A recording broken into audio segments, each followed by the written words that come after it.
Imana ibamugisha. Tugiye kuganira ijambo ry'Imana nkuko dusanzwe tuganira. Reka dusome Abaheburayo igice cya mbere umurongo wa 9. Aravuga ngo kuko wakunze gukiranuka ukanga ubugome, nicyo cyatumye Imana ariyo Mana yawe igusiga amavuta yo kwishima ikakurutisha bagenzi bawe. Haleluya. Muri uyu mwanya ndashaka kugira ngo tuganire hejuru y'ibyo dukunda bituma duhabwa umugisha mu buzima bwacu bwa buri munsi. Ibyo dukunda nibyo byerekana abo turibo. Iyo umuntu akunda inzoga babona ko ari umunywi w'inzoga, iyo umuntu akunda icyo ari cyo cyose babona mu buryo bworoshye icyo umuntu akunda kiramugaragaza, kimuhesha umugisha cyangwa kikamuhesha umuvumo. Ijambo ry'Imana dusomye rero yavuga ngo kuko wakunze gukiranuka ukanga ubugome, nicyo cyatumye Imana yawe ariyo Mana yaremye ijuru n'isi, ariyo Mana yakuremye iguha umugisha. Nicyo cyatumye Imana ikurutisha bagenzi bawe, nicyo cyatumye Imana igukiza. Uyu munsi wa none urukundo wakunze Imana byagukuye mu bubata bw'ibindi bintu by'ibyaha. Icyo umuntu akunze agishyiramo imbaraga zose, icyo umuntu akunze agishyiramo ingufu ze zose. Rimwe na rimwe ibyo dukunze turabiririmba, ibyo dukunze tubikorera ibintu bitandukanye kugira ngo twerekane urwo rukundo. Iyo ukunze umuntu ugerageza kugira icyo umwereka, iyo ukunze umwenda ugerageza kugura, iyo ukunze inkweto n'ibyo mu buryo butandukanye. Hari ikiguzi cy'ibyo twakunze, hari ibintu bibigendaho. Uyu munsi rero ndashaka kugira ngo tuvuge hejuru y'urukundo dukunda gukiranuka n'urukundo dukunda dushobora gukunda ibyaha n'ingaruka zabyo bitandukanye. Isi kuva yabaho dufite abantu bakunze gukiranuka, dufite abantu dufite urugero rwiza rw'abantu dukurikiza bakunze gukiranuka. Dufite urugero rwa Aburahamu, dufite urugero rwa Isaka, dufite urugero rwa Mose, dufite urugero rw'abantu bose bakoreye Imana. Hari igihe abantu bavuga bati runaka nawe yabaye umunyabyaha, ariko urukundo yakundaga gukiranuka rutuma umuntu yihana. Imana yaravuze, iravuga ngo nkunda umutima wa Dawidi. Umutima wa Dawidi ni umutima wari utangaje, ni umutima wakundaga gukiranuka cyane nubwo asa n'umuntu wagwaga mu byaha. Ijambo ry'Imana rirambwira ngo igihe kimwe yasambanyije muka Uriya, ijambo ry'Imana riravuga ngo umuhanuzi Natani yaraje aramusobanurira, aramubwira ati mwami mucira umugani kubera ko kubwira umuntu w'umuyobozi icyaha cye ni ibintu bitoroshye buri gihe.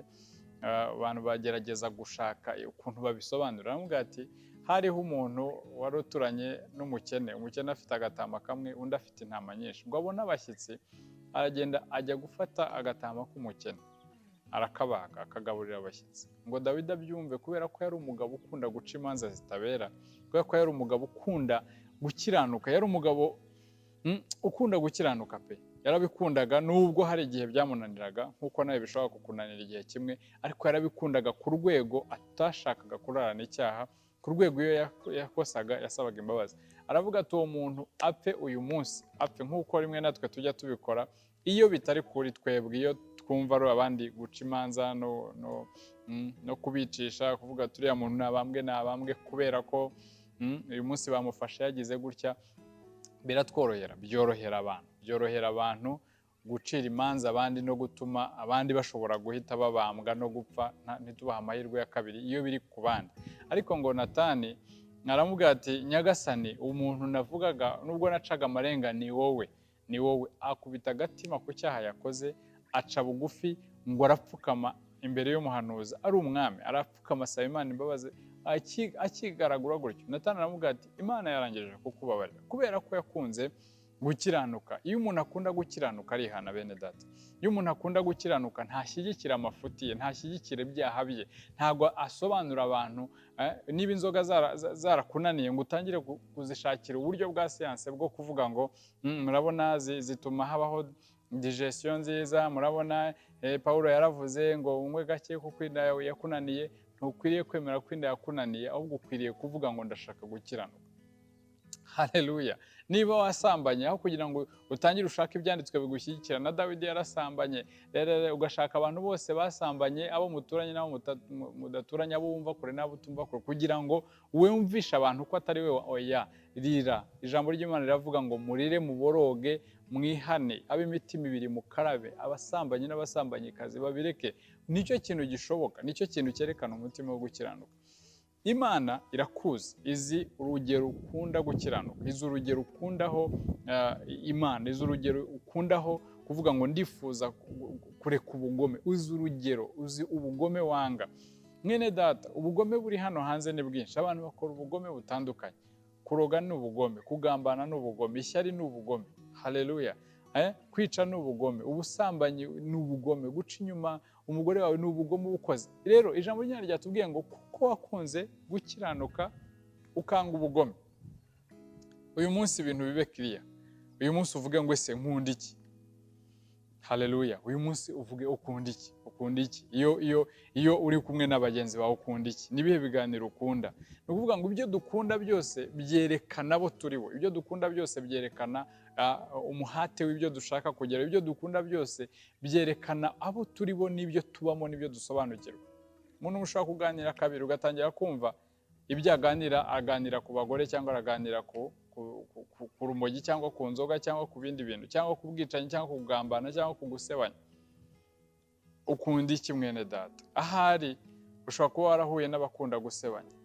Ahari ushobora kuba warahuye n'abakunda ubusambanyi nawe ukabikunda. Ahari ushobora kuba warahuye n'abakunda inzoga nawe ukazikunda.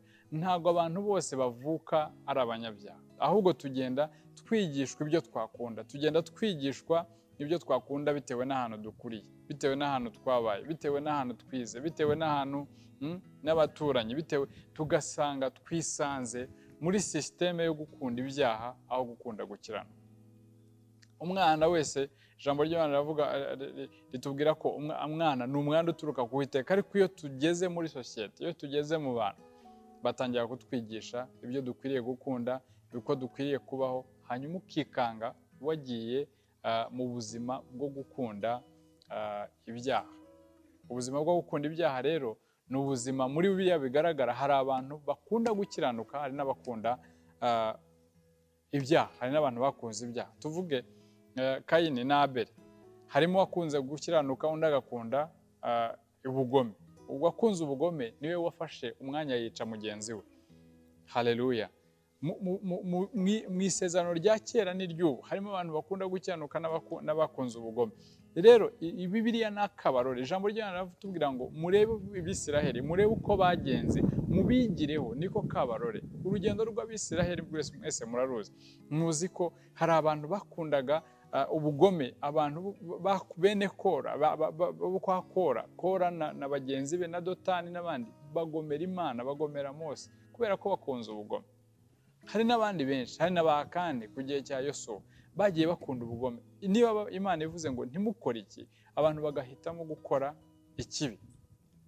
Haleluya. Ntabwo ukwiriye guhitamo gukora ikibi, ukwiriye guhitamo gukora icyiza. N'uyu munsi amahitamo yacu aracyafite agaciro imbere y'Imana. Niyo mpamvu ahari wakijijwe cyangwa mugenzi wawe atarakizwa, kubera ko amahitamo yacu afite ububasha bwo kutwereka inzira dukwiriye gucamo. Haleluya. Afite ububasha bwo kutwereka inzira dukwiriye gucamo. Amahitamo yawe nicyo kintu cyerekana urukundo rw'ibyo ukunze. Mu bantu benshi uko duhitamo imyenda, duhitamo umwenda bitewe n'uwo dukunze. No gukiranuka cyangwa se ubugome nabyo birasa naho bizari amahitamo. Amahitamo yawe rero yerekana ibyo ufitiye umwete, ibyo ufitiye umurava, ibyo ushaka, ibyo ukunze cyane. Niyo mpamvu muri iyi si hari amahitamo atandukanye. Umuntu umwe ahitamo kuvuga ngo ngewe wenda nzaririmba gospel, undi agahitamo kuririmba ngo nzaririmba secular, undi akavuga ngo nzajya mbivangavanga, nzajya nshyiramo akantu. Niyo mpamvu dufite abantu batangiye baririmba Imana bavuga ko Imana yera iruta ibintu byose, bagasoza bongeyemo ko n'abakobwa ari beza, bose bakatangira kuririmba ibindi. Kubera iki? Kubera ko iyo umutima wawe udakunze Imana cyane, umutima wawe ugenda uwugabanya ibindi bintu ushobora gukunda. Abantu niyo mpamvu kuri iki gihe ururimi rwaririmbiraga Imana rushobora kuririmbira inzoga, rushobora kuririmbira umukobwa, rushobora kuririmba itabi, rushobora kuririmba ibindi bitandukanye. Ururimi washimishaga Imana uyu munsi ushobora kuba urimo kuruvumisha abantu, ushobora kuba urimo kubera icyo ukunze ugishyiramo imbaraga ukagikora. kimwe nuko ushobora kuba uko ari kera warahindutse warabaye mwiza, ariko ni ikintu kigaragaza amahitamo turimo gukora uyu munsi rero urahitamo gukora iki? Urahitamo gukunda gukiranuka cyangwa se urahitamo ubugome? Ubugome buruzuye hano hanze bene data. Ijambo ry'Imana riravuga ngo mu minsi ya nyuma abantu bazaba bikunda, abantu bazaba bakunda impiya, abantu bazaba birarira, abantu bazaba bahemuka, abantu bazaba batukana, ari abagizi ba nabi mu buryo butangaje, abantu bazaba ari abatinganyi, bazaba ari abasambanyi, bazaba, kuko ni iminsi igoye, kandi iminsi ya nyuma n'iki gihe turimo ni iminsi ya nyuma. Ni ukuvuga ngo ibyaha byose waretse hari abandi bantu bakibishyiramo imbaraga. Amafaranga ni umuterankunga w'ibyo ukunda. Ni ukuvuga ngo niba ubonye amafaranga ukunda Imana, uzubaka ubwami bw'Imana, uzabwagura. Ariko niba ubonye amafaranga menshi ukunda ubugome, nibyo uzashyiramo. Biratangaje, mu Baroma igice cya mbere umurongo wa 18 kumanuka, berekana ukuntu abantu bagenda baba babi, ariko bagasoza mu mirongo ya nyuma ya za 30 bakavuga ngo abantu bamwe ntago bakikora ibyaha gusa, ngo ahubwo basigaye ari abaterankunga b'ibyaha. Haleluya. Ugasanga ntago ugikora ibyaha. Nigeze kuganira n'umuntu umwe arambwira ngo baca umugani ngo umwana utari uwawe ngo umwicisha cyangwa se umuhata inzoga n'itabi. Ndatangara ndavuga ngo iki? Umwana utari uwawe? Ni ukuvuga ngo hano hanze hari abantu biyemeje kwangiza sosiyete ku mugaragaro. Hari abantu bacuruza urumogi babizi ko urumogi ari rubi, yaba ku bana babo no ku bandi bana. Hari abantu bacuruza inzoga bakaziha abana batoya bakabangiza. Hari abantu barimo gutuma ingo zisenyuka. Hari abantu bafite umugambi wo gusenya ingo. Hari abantu bafite umugambi wo kugusenyera cyangwa gusenyera abandi. Hari abantu batandukanye kubera iki bakunze ubugome. Iyo rero ubugome bwabaye bwinshi mu isi, Imana igenda irakara, Imana igenda ikora ibintu bitandukanye, ariko ikintu gitangaje nuko abakiranutsi b'Imana irakomeza ikabakurikirana. Kubera ko wakunze gukiranuka rero, Imana igufitiye umugisha, igufitiye umugabane. Nukunda gukiranuka nawe uyu munsi wa none, umugabane wawe uzawubona mwene data. Haleluya. Umugabane wawe uzawubona. Gukunda gukiranuka, reka nkubwire ikintu kirimo. Nukumenya n'igihe wakoze amakosa aho kuyashyigikira ugasaba Imana imbabazi. Kuko hari abantu bamwe bashaka guhindura isi bayihindurira mu ntege nke zabo. Ni ukuvuga ngo niba ikintu cyakunaniye, uri umushumba w'itorero, hanyuma birakunaniye, urugo rurasenyutse, uhisemo gushaka umugore wa kabiri, ugahita ubwira abantu uti buriya rega narababwiye gushaka umugore wa kabiri nta kibazo, for example. Haleluya. Ugasanga kuko uri umushumba, umwana wawe yatwara inda kandi agomba gusezerana, ugahita drafting indi constitution, reglement d'ordre intérieur igahinduka, cyangwa se ukahita uvuga uti nibyo no gusezeranya abatwite reka mbasezeranye. Rimwe na rimwe rero dukora ibyo bintu kubera iki? Kubera ko dufite ibyo tureba bitubujije amahoro. Ariko reka nkubwire, Imana irashaka ko dukunda gukiranuka, tukanga ubugome. Iyo wanze ubugome ubwangisha n'abandi. Iyo wanze ubugome utanga urugero. Iyo wanze ubugome igihugu kiba kibonye amahoro. Haleluya. Ushobora kuba uturanye n'abaturanyi, urabizi. Abaturanyi muturanye nibo batuma umutima wawe, nibo baguhereza imbaraga zo kugura ingufuri nyinshi, zo gushyira umuriro ku gipangu, zo gushyiraho soneri, zo kucirira imbwa, zo gukora iki. Hari n'ahantu ushobora kugera ugasanga nta bipangu bihari bitewe n'uko abaturanyi barabizeye. Haleluya. Hari n'ahantu ushobora kugera ugasanga wenda ntibakinze cyane kubera ko bizeye umutekano wabo.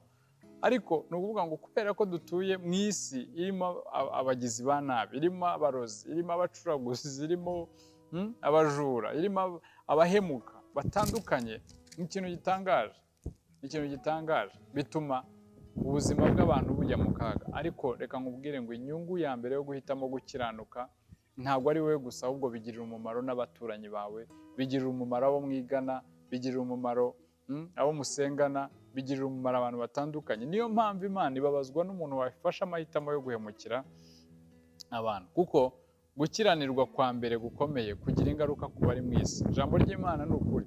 Ntabwo iyo dusambanye cyangwa se iyo abantu bicanye, iyo twicanye, iyo dukoze ibintu bibi byose, ntago mu ijuru ingaruka ziba mu ijuru. Imana ibabazwa n'umuntu wayo wangirikiye hano mu isi, kubera ko ni ukuvuga ngo ntago Kayini yari afite ubushobozi bwo kwica Imana, yari afite ubushobozi bwo kwica Abeli, kubera ko umutima we wuzuye ikibi.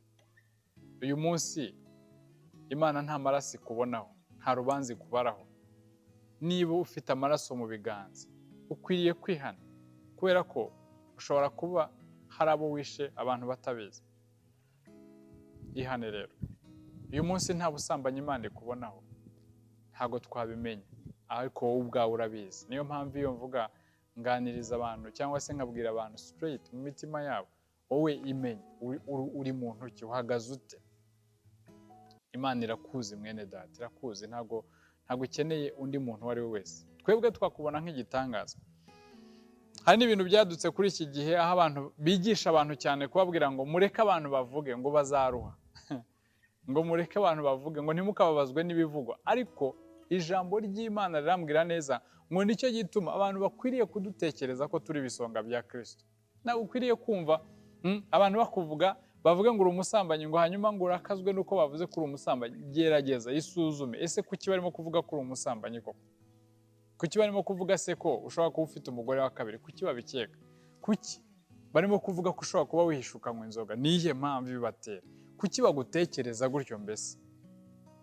Haleluya. Kuki bagutekereza gutyo? Abantu rero kubera kudakunda gukiranuka, iyo umuntu bamurondoye cyangwa se iyo umuntu bamurondoye na nabi, aratukana, ahita atukana, akavuga ngo mubareke bazasobanukirwa, Imana izabere. Oya. Haleluya. Oya. Ukwiye kwimenyaho gukiranuka, ukwiye kubisobanukirwa, ukwiye kumenya ukavuga ngo nubwo ngewe ubwanjye kwisobanura imbere y'abantu ntabwo ari bibi iyo koko utahemutse. Samweli umunsi umwe ahamagara abantu, arababwira ngo mwese Abisiraheli, kuva igihe twabaniye hari umuntu nigeze mpemukira. Ariko ntabwo naramukunze Samweli. Haleluya. Mushumba cyangwa se mudiyakoni, wahamagara abantu ukababwira uti mwese ese hari umuntu nigeze mpemukira? Mumbwire, hari umuntu ahemukiye kugira ngo mwishyure? Reka mbabwire, gukiranuka kuzana impinduka mu buzima bw'abantu. Haleluya. Uwo wahemukiye ukamusaba imbabazi, uwo wahemukiye ukamubwira uti mbabarira. Haleluya. Ukabaho mu buzima buhindutse, nicyo kintu gikuru. Kuko ubugome nicyo cyaha. Icyaha cyose ni ubugome. Icyaha cyose ni ubugome, kubera ko ni ukwigomeka ku Mana. Icyaha cyose ni ubugome. Amen. Icyaha cyose ni ubugome mwene data. Hari ubugome rero bwinshi bwabaye mu isi. Hari ubugome bwinshi, hari abagome bakora ibirenze, hari abategura za jenoside, hari abategura bakica abantu, hari abasambanya abana ku ngufu, hari abantu benshi bakora ubugome ku buryo uburebe ukabona ni indengakamere. Hari abica abagabo babo cyangwa abagore babo, hari abica abana babo. Ntago bazaraga ubwami bw'Imana. Ijambo ry'Imana riramubwira ngo ntimwishuke. Ntimwishuke. Nta muntu wakora ibyaha ngo yumve ko ari sebo, yumve ko atuye mu isi. Ijambo ry'Imana rivuga ngo nta mahoro y'umunyabyaha. Ibindi byose ni ukwikirigita umuntu agaseka. Ibindi byose ni ukwiremamo ibintu bidahari, ni ukwiremamo icyizere kidahari. Kandi icyizere kidahari kizanwa n'uko umuntu yahisemo gukora ibyaha, ariko agakomeza no kuvuga ko ahari ashobora kubaramya Imana. Imana ntibangikanywa, Imana irasobanutse, ivuga ibintu ibishyizeho imbaraga, kuko wakunze gukiranuka ukanga ubugome. Nicyo cyatumye Imana ariyo Mana yawe ikurutisha abandi, ikurutisha abandi, ikindi ikagusiga amavuta y'ibyishimo. Nta muntu ukora ibyaha wishima habe n'umwe. Nta muntu ukora ibyaha unezerwa. Nta muntu ukora ibyaha ubaho mu buzima bwishimwe bunezerewe. Niyo mpamvu rero tukwinginze kugira ngo uhagarare, numara guhagarara ukomere ushikame. Uyu munsi utandukanye ibintu, ukore liste y'urutonde, ukore urutonde rw'ibyo ukunda bijyanye no gukiranuka. Ese ukunda amahoro? Ese ukunda ibyishimo? Ese ukunda gukorera Imana? Ese ukunda ukore urutonde, hanyuma urebe ese muri ibi bintu mbayeho mu buhe buryo? Niyo mpamvu hariho imbuto z'umwuka n'imirimo ya kamere. Biriya ni icyerekana ibyo abantu babayeho. Imbuto z'umwuka ni ugukunda gukiranuka. Gukunda gukiranuka bizana za mbuto zose z'umwuka. Imirimo ya kamere izanwa nuko dukunze ubugome. Niba ukunze ubugome uzera imbuto zijyanye n'ubugome. Niba ukunze gukiranuka uzera imbuto zijyanye n'iki? No gukiranuka. Haleluya. Imizi yawe yirebe neza mwene data. Mwirebe neza. Ibyo ukunda niryo rari ryawe. Haleluya. Ibyo ukunda bizana irari. Ikintu cyose umuntu akunze kizana irari muri we. Irari rizana gusohoza, rizana gukora ikintu. Amen.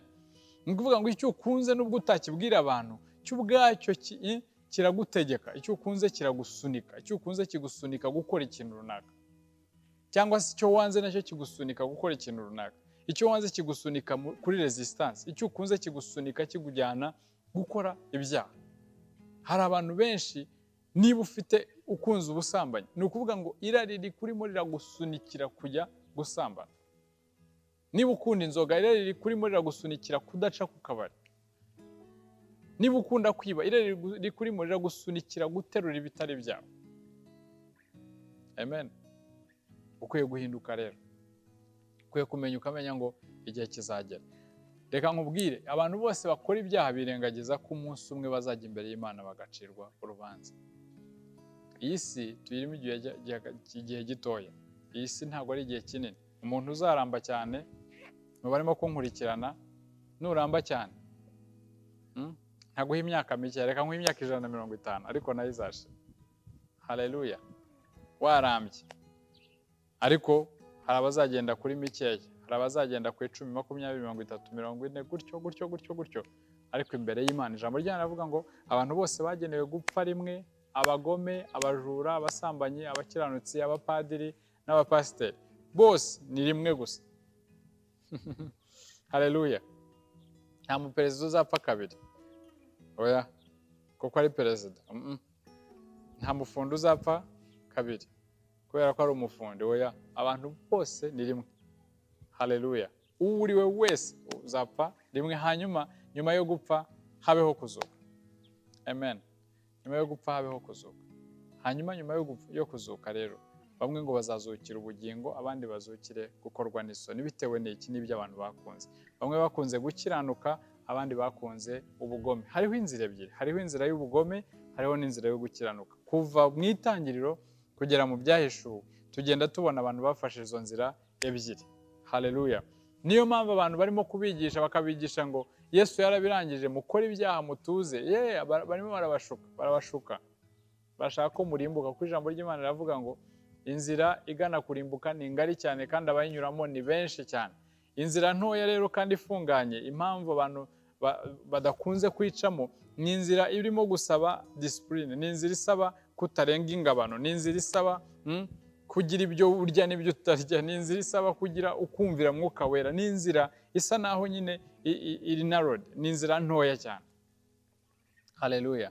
Ukwiye kwishimira yo guca mu nzira ntoya ariko ukabaho. Amen. Ukanga ubusambanyi. Inzira ntoya nakubwira ni inzira Yosefu yaciyemo, akanga gusambana na muka Potifari kugira ngo harashyikira ubutunzi. Amen. Nawe ukwiye guca muri iyo nzira, kuko hari ibyo ucamo byagusaba ubusambanyi, byagusaba kubanza kunywa ku nzoga bakuguriye, byagusaba kujya mu bigirwamana, byagusaba ibintu byinshi bitandukanye. Haleluya. Ibintu byinshi bitandukanye. Kangubwiye nta mahoro y'umunyabyaha. Kandi iki ni igihe Imana igiye guhana, ni igihe Imana izahana, kandi ni igihe Imana igiye guhana abantu. Umukiranutsi akabishwaho no kwizera, ariko n'igihe umunyabyaha iherezo rye riri hafi. Haleluya. Iherezo ry'umunyabyaha riri hafi, kandi n'ingororano z'umukiranutsi ziri hafi. Amen. Iherezo ry'umunyabyaha riri hafi, kandi n'ingororano z'umukiranutsi ziri hafi, kubera ko wakunze gukiranuka ukanga ubugome. Icyo nicyo gituma Imana ikugirira neza. Haleluya. Imana kukugirira neza nta kundi nkubwira, nuko Imana izaguha ubugingo buhoraho. Nuko Imana izakugirira neza, nuko Imana izaguha ubugingo buhoraho. bigatuma wishimira icyo Imana yakoze mu buzima bwawe. Ndagushimiye rero ko ukomeje guhagarara. Niba utarakizwa mwene data, ukaba wandebye wankurikira, yego ibyo mvuga ntabwo bishimishije amatwi, ntabwo ndimo kukubwira ngo hari ejo uzabona visa, cyangwa nkubwire ngo fata kurekara ukiri indwara yawe. Ntabwo ndimo kukubwira ngo biba imbuto hari uzasarura ibindi bintu. Oya, ndimo nakubwira ngo ihane, bizakugirira umumaro. Ndimo nakubwira ngo ongera wisuzume ibitekerezo, bizakugirira umumaro. Haleluya. Ntakwiriye kunezezwa nuko watunga ibintu byose by'isi hanyuma ngo ubure ubugingo bwawe. Ntabwo ukwiriye kunezezwa nuko hari wamenyekanye wabikirangirije ngo hanyuma ubure ubugingo bwawe. Muri iyi si niba ushaka kumenyekana, ntabwo uzamenyekana birenze by'abamenyekanye. Kumenyekana bigarukira kuko twakumenye. Iyo twakumenye buryo wamenyekanye. Haleluya. Abakuzi bose uri ikirangirire kuri bo, n'abazakumenya uzaba ikirangirire kuri bo. Ikintu gikomeye ni uko wamenywa n'Imana. Ikintu gikomeye ni uko Imana ubwayo yagiye kuvuga ngo ni inshuti yanjye. Ijambo ry'Imana rero riravuga ngo muri inshuti zanjye nimukora ibyo mbategeka. Uyu munsi sinzi icyo Yesu arimo kugutegeka muri iyi minsi, muri uyu mwaka sinzi icyo agutegeka, aho ku ishuri wiga sinzi icyo yagutegekaga, mu rugo rwawe sinzi icyo agutegeka, ariko wowe urakizi kuko umwuka wawe n'umwuka w'Imana bihora bibwirana amakuru. Haleluya. Nta muntu ukora icyaha atakizi, umwuka wera atamuganirira. Niyo mpamvu icyo agutegeka kucyubahiriza ni ubushake bwawe, kimwe kubera ko abantu bose bazabazwa ibyo bakoze. Nta muntu n'umwe utazabazwa ibyo yakoze akiri muri uyu mubiri. Haleluya. Igihe rero kiragera abantu bose bakabazwa ibyo bakoze. Igihe kiragera abantu bagapfa, abari bakomeye bakibagirana. Igihe kiragera, igihe kizagera abicanyi nabo bapfe. Igihe kizagera uwo wishe umusangeyo. Igihe kizagera uwo wibye akumenye. Igihe kizagera. Ariko ukwiye gutekereza ukavuga ngo ese nkunda iki muri iki gihe? Abantu bose rero bakiriye Yesu Kristo nk'umwami n'umukiza, icyakora cya mbere ni ukudukundisha gukiranuka. Haleluya. Adukundisha gukiranuka. Hanyuma abantu bose batarakira Kristo, Satani nawe bakundisha ubugome. Kuri ijambo ry'Imana arambwira ngo Satani ni umugome. Satani ni umugome, ngo kandi ni umubeshyi. Icyamuzanye, imirimo ya Satani ni ukwica, kwiba no kurimbura. Haleluya. Ni ukwica, kwiba no kurimbura. None rero wowe, Imana ubwayo iraguhamagarira kwitandukanya n'umubi. Iraguhamagarira kureka kwica. Iraguhamagarira kureka kwiba. Iraguhamagarira kureka kurimbura. Ibyo ni ibintu bitatu ariko bikorwa mu buryo bwinshi bw'abantu bose bakunda ubugome. Abantu bakunda ubugome barasambanya abantu kugira ngo babanduze za sida. Abantu bakunda ubugome barica impinja. Abantu bakunda ubugome barica abantu, barakata abantu imitwe ngo barashaka ubutunzi n'ibindi bintu bitandukanye. Bavusha amaraso mu bihe bitandukanye kugira ngo bibwire ko bashaka ubutunzi kubera gukunda ubugome. Haleluya. Iyi si rero ndashaka kubwira abantu bose bakunze ubugome yuko igihe cyanyu kizarangira. Abantu bakunze gukiranuka namwe ndashaka kugira ngo mbabwire ngo mukomeze urugamba, mukomeze mushikame. Imana izabagororera. Haleluya. Imana izabagororera kubera ko batoteje itorero rya mbere. Rega nabo ntago bakiriho. Ntago bakiriho. Kuvuga ngo umuntu wishe Petero nubwo Petero bamwishe bamucuritse, ariko umuntu wamwishe reka mugende mukore ubushakashatsi, nawe ntabwo akiriho. Igihe cyarageze arapfa, ariko hariho urubanza rero. Nicyo kintu gitangaje, hariho urubanza. Umuntu wishe Yohana, abamukaranze mu mavuta ntago bakiriho. Haleluya. Ikintu cyose kibi ukora uyu munsi uri ku isi, iyo utemeye Imana uba urimo gukora nabi, kandi Imana izabikubaza. Niba uri umurozi, niba uri umusambanyi, icyo uri cyo cyose ukora uhaye agaciro, niwe nshaka kugarukaho cyane cyane ababikora bari no mu nsengero. Hari ababikora ngo bari mu nsengero. Ni ikintu gitangaje kuba umupagani ukaba mu rusengero ukananiza ubwoko bw'Imana. Haleluya. Rero ntawe waba utaniye n'abahungu ba Eli. Abahungu ba Eli, ijambo ry'Imana rirambwira neza muri Samweli, kavuga ngo bajyaga baba mu nzu ari bo batambye, ariko bakaba bashinzwe no gusambanya abagore ku irembo. Ibyo bintu byarakaje Imana cyane, kugeza aho Isiraheli igiye mu ntambara, isanduku y'isezerano yanyazwe. Abantu bamwe bazi ngo Imana yakomeza ikabana nabo kandi bari mu byaha. Oya, ntabwo Imana ari Imana y'intambira kibi. Igihe kiragera iyo wishushanya Imana ikakureka. Igihe kiragera iyo uroga Imana ikagushyira hanze. Igihe kiragera iyo wiba Imana ikagushyira hanze. Kandi reka nkubwire, nubwo itagushyira hanze uyu munsi, hariho umunsi amahanga yose azaba ateranye, hanyuma ibyawe bikajya ahabona. Haleluya. Nta mumaro rero w'ibyaha, niyo mpamvu nkubwira ngo uyu munsi hane, hinduka, kizwa. Ihane kuko ubwami bw'Imana buri hafi, burakwegereye. Ihane kubera ko wumva ijambo kenshi ariko ntuhinduke. Ihane mwene data. Ihane we munyarwanda, ihane wowe utuye aho ariho hose, ihane wowe uri ku mpera y'isi ubasha kumva runo runibi. Wihane kubera ko Imana ikuntumyeho kugira ngo wihane. Niyo mpamvu ntabwo kuba ubonye iyi video ari impanuka. Ihane, isuzume umutima, wongera utekereze uvuge ngo ubuzima bwanjye uyu munsi ndamutse ntari ku isi nahinduka. Ese najya mu ijuru? Ese Imana yanyakira? Haleluya. Ubuzima bwawe ubuhe Imana. Niyo mpamvu umurimo wo kwiyeza niwo murimo abera dufite ku isi, niwo murimo wonyine dusigaranye. Ijambo ry'Imana riravuga ngo bakundwa, ubu muri abana b'Imana. Yohana wa mbere igice cya 3 avuga ngo bakundwa, ubu muri abana b'Imana, ariko uko muzasa ntabwo kurereka. Nuko ariko Kristo niyerekanwa twese tuzasa nawe. Nuko rero umuntu ufite ibyo byiringiro yiboneza, cyangwa se yiboneze nk'uko na Kristo aboneye. Haleluya. Kristo ntabwo yavuye mu isi bamureza ubujura, bamurega ubusambanyi, bamurega icyo ari cyo cyose. Yavuye mu isi azize ibyaha byacu, yavuye mu isi azize ibyaha bitandukanye byakorwaga. Yavuye mu isi kuko yari yaraje gucungura umuntu, ariko atwereka inzira yo gukiranuka. Rero ndakwifuriza umugisha w'Imana, imbabazi z'Imana zikubeho, kandi wakire agakiza. Niba utarakizwa cyangwa se warasubiye inyuma, ndashaka kugira ngo dusengane. Sinkureba aho uri, ariko wowe urahazi, uzi n'ibyo ubayemo. Reka wiherere, ufate akanya upfukame, usenge, wisengere, ubwire Imana ngo Mwami Yesu,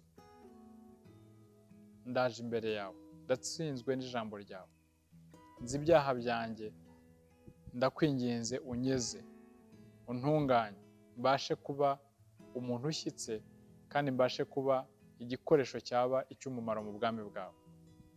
Ndakwinginze kuva uyu munsi untandukanye n'ibyaha, umpereze urukundo rwo kugukunda no gukunda gukiranuka, umpe imbaraga zo kwanga icyaha n'igisa nacyo, kugeza igihe uzazira gutwara itorero, nzabe umwe mu bazaragwa umurage mwiza mu bwami bw'Imana. Ni mu izina ryawe Kristo dusenze, urakoze. Amen. Imana iguhe umugisha, Imana ikugirire neza mu izina rya Yesu. Amen.